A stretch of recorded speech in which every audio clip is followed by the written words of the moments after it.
hear people say, if you believe it, then you can achieve it. And the problem with that is they're leaving out the most important part of the equation. And that part is work, action, actually doing something. That's what you have to do to achieve anything. Yeah, you gotta believe it, but you better get the work done. When you're a kid, you're all potential. It's chaotic potential. It can manifest itself in any number of ways. And maybe you don't want to give that up. So you're like Peter Pan. You want to be a kid forever because you don't want to give up the potential. And you look out in the world and all you see are Captain Hooks, who've lost a hand, who are chased by death because that's the clock in the crocodile. It's already got a taste of him. He's terrified by death and he's a tyrant. Well, I don't want to grow up to be that. So I won't be disciplined at all. Well, that's no good because the way the potential transforms itself into actuality is through discipline. You say, well, I don't know what to do. It's like, that's okay. Nobody does. Go do something. Do the best thing that you can think of. Put the best plan you have into practice. It's not going to be perfect and it will change along the way, but it will change partly because you become disciplined pursuing the path. And as you become disciplined, you become wiser. And as you become wiser, you become able to formulate better and better plans. What does it take to really make the changes starting tomorrow? It also takes more than enthusiasm. I know we're hearing a lot about enthusiasm these days, but see, that just won't do the job. So you can get all excited about lifting 200 pounds till you get to the gym. And then you need a new excitement. And the new excitement is called discipline. Major step to human progress. Discipline. If there's one thing to get excited over, that's it. Get excited over your ability to make yourself do the necessary things. It's a commitment. It's not a feeling. Commitments don't have nothing to do with your feelings. You do it because you're supposed to. It's a lifestyle. Instead of hitting that snooze button in the fucking morning and not making your bed and not cleaning your house, you don't hit the snooze button. You get up. You don't want to go run, you go run. You don't want to go swim, you go swim. You don't want to make your bed, you make your bed. You don't want to clean your house, you clean your house. You don't want to study, you fucking study. That's how you start to callous your mind. It's going to suck. It's not going to be fun. Do something that sucks every single day of your life. That's how you grow. You will never have a greater or lesser dominion than that over yourself. The height of a man's success is gauged by his self-mastery, the depth of his failure by his self-abandonment. And this law is the expression of eternal justice. He who cannot establish dominion over himself will have no dominion over others. I mean, imagine you only have $100,000 to go buy a house. And so you go look at this house and it's like, Jesus, this house, man, it's like it needs a lot of work. It's like, well, that's all you've got. Well, are you going to pretend that the house is okay the way it is? Or are you going to look for where it's rotten and where the plumbing doesn't work and where the stove doesn't work? You have to go and look and see where everything needs to be fixed. And now it's like, that is harsh, man.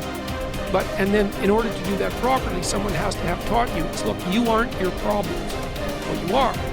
You're most fundamentally that which, if it confronts its problems, can solve them. And that's the hero myth in a nutshell, by the way. The hero is the person who confronts horrible, chaotic potential and tames it and makes something of it, right? That's the fundamental human story. But the problem is that you have to face what you don't want to face in order to fix it. Yeah. And so you look at all the things about yourself that need to be burned off, that need to be dispensed with. And that, man, especially at the beginning, especially if you're screwed up, that might be like 95% of you just has to go up in flames. And it's painful. Even some of that stuff that you have to burn off doesn't want to die. And it'll scream in agony while you're burning it off. It's not pleasant.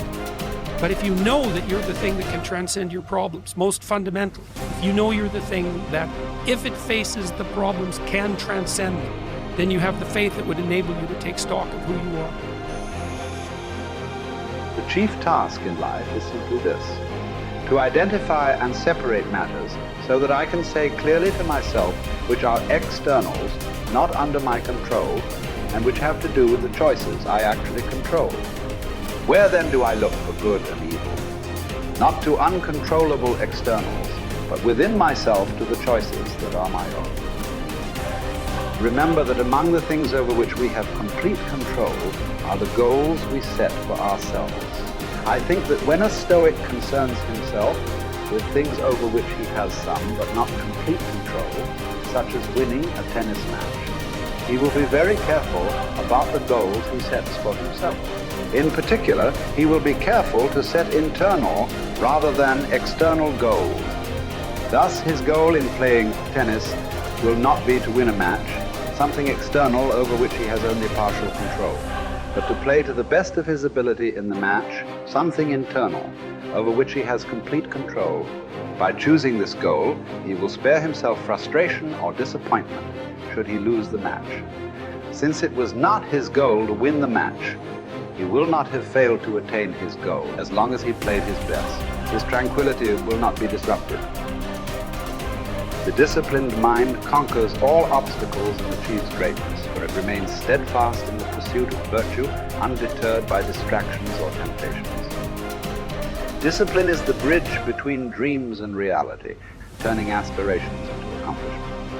It is the compass that guides us through the storms of life, keeping us on the path of righteousness.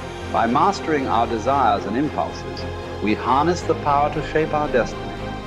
Discipline is the foundation of character, the forge where resilience and strength are honed. It is through disciplined action that we transform ourselves, inch by inch, into the best version of who we can be. This is from 12 Rules for Life. Rule 4 is compare yourself to who you were yesterday, not to who someone else is today. Yes. Because you need to have a hierarchy of improvement. You need to be aiming for something, and that means you're going to be lesser than people who've already attained along that dimension. Yes. And that can give rise to envy.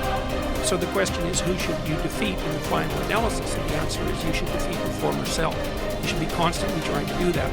And you're the right control for yourself too, because you're the one who's had all your advantages and disadvantages.